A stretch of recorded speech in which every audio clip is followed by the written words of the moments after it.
Hello and welcome back to Educator.com and welcome back to Biochemistry.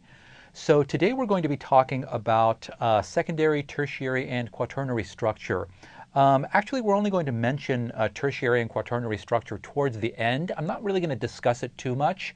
I wanted to concentrate on this lesson on secondary structure, in particular the alpha helix and the beta conformation, or otherwise known as the beta sheet. So let's just jump in and see what we can do. Okay, so let's recap. So we've talked about the primary structure of the protein. The primary structure is its sequence of amino acids. That's it. Just the string, lengthwise string of amino acids. Alanine, glycine, leucine, isoleucine, whatever combination happens to be. So that is referred to as the primary sequence. Now, secondary structure occurs when the protein starts to fold.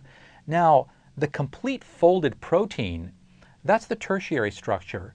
But before that, as parts of this polypeptide chain start to fold and go this way and that way, there are certain patterns that develop simply by virtue of the nature of the peptide bond and the interactions that can take place and some of the constraints on bond rotation. Two of those patterns are the alpha helix and the beta pleated sheet. That's what we're going to be talking about in today's lesson. So this is our primary concern. Now the tertiary structure is of course the complete folded polypeptide chain. Once this has taken on the final shape that it's going to take in 3 space. Now if you have more than one subunit in a particular protein, 2, 3, 4, 5, however many, when you put those individual units together, that constitutes the quaternary protein structure. So all proteins have primary, secondary, tertiary.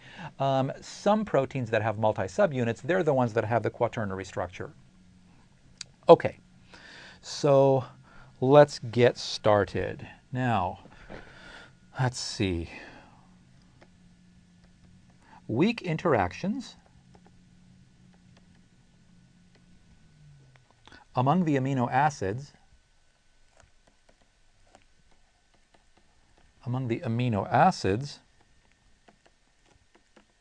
in the peptide chain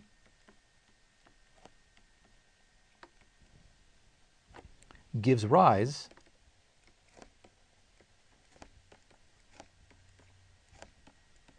to the secondary and tertiary structures of a protein.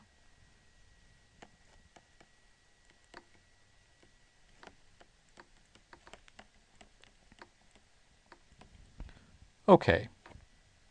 In other words, secondary and tertiary structures just means it's folded state. So a protein doesn't just stay as one long amino acid. It actually takes on some conformation. Okay. And again, let's go ahead and list these interactions. Again, these interactions, what we call the weak interactions, are, you have hydrogen bonding, which is probably the most important. Hydrogen bonding. You have hydrophobic interactions. Hydrophobic interactions, probably the next most important. Well, actually, you know what? I shouldn't say that one is more important than the other. Hydrogen bonding, yeah, it's probably the most important. But the others, I wouldn't necessarily classify them because they all participate. Hydrophobic interactions. We have polar interactions. Polar interactions. And we have our ionic interactions. So those account for the weak forces, the weak interactions. Now, covalent interactions, there is some covalent interactions, but they're represented by only the sulfur-sulfur bond, the disulfide bond. So covalent interactions, which facilitate folding,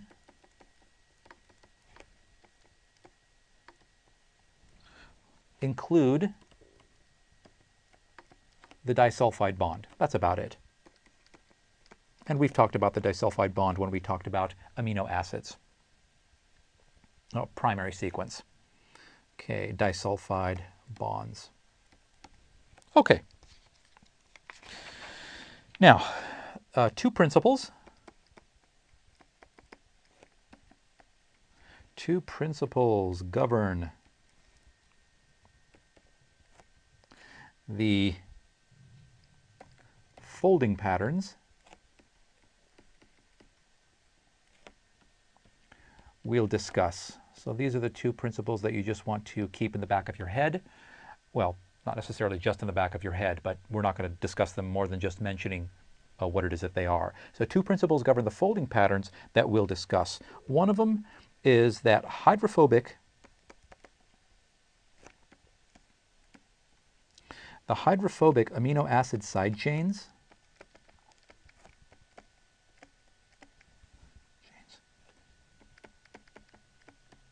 they collect in the interior of a folded protein away from the aqueous solution. So proteins are soluble. Proteins are floating around in aqueous solution. But again, hydrophobic means that they're afraid of water. They don't want to be near the water. So when a protein folds, it tends to have its hydrophilic amino acid side chains on the outside. They can interact with the water. The hydrophobic, they tend to be on the inside, as far away from the water as possible. They collect in the interior of a folded protein. Makes total sense. That's exactly what happens. So I'll write away from water.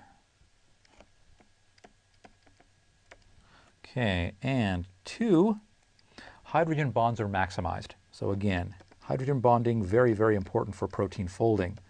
And hydrogen bonds, I will say, tend to be maximized.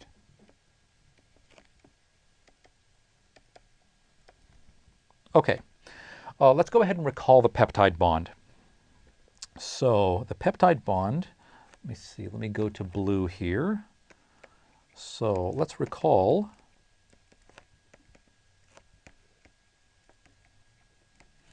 the peptide bond. We have, remember our pattern, we do NCC, NCC, right? And let me see, NCC, the second carbon always gets, you know what, I need a little bit more room here, so let me redraw this. And in fact, I think I'm going to do my resonance structure left and right instead of up and down. So let me start over here on the left. So let me go NCC, NCC, and the second carbon always gets the carbonyl. And let me see, I'll go ahead and do, well, let me see, yeah, that's fine. I'll go ahead and put some electrons there. And I'll go ahead and just add a couple of, well, you know what, that's fine. I'll go ahead and just leave it like that. So it goes on, of course, in this direction and in that direction, but I was just concerned with a single peptide bond. This is your peptide bond right here. The carbonyl connected to the nitrogen, okay? Very, very important. Let me go ahead and put this hydrogen in here, and I'll go ahead and put my electron pair there. Now, this electron pair, there's a resonance going on here. This electron pair actually jumps here, creates a double bond, and pushes these electrons onto oxygen. So another resonance structure for the peptide bond is the following. NCC, NC, oops, not there.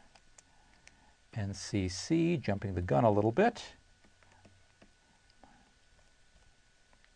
So we have something like this. So we have this single bonded between the carbonyl and the nitrogen, but it has double bond character because of this resonance structure. Because of this double bond character, this bond, this peptide bond, it can't rotate like a single bond. So this is fixed. This H, this N, this C, and this O, they all lie in a plane. H, N, C, O. They're in a plane. That cannot rotate precisely because of this resonance structure, because it has partial double bond character.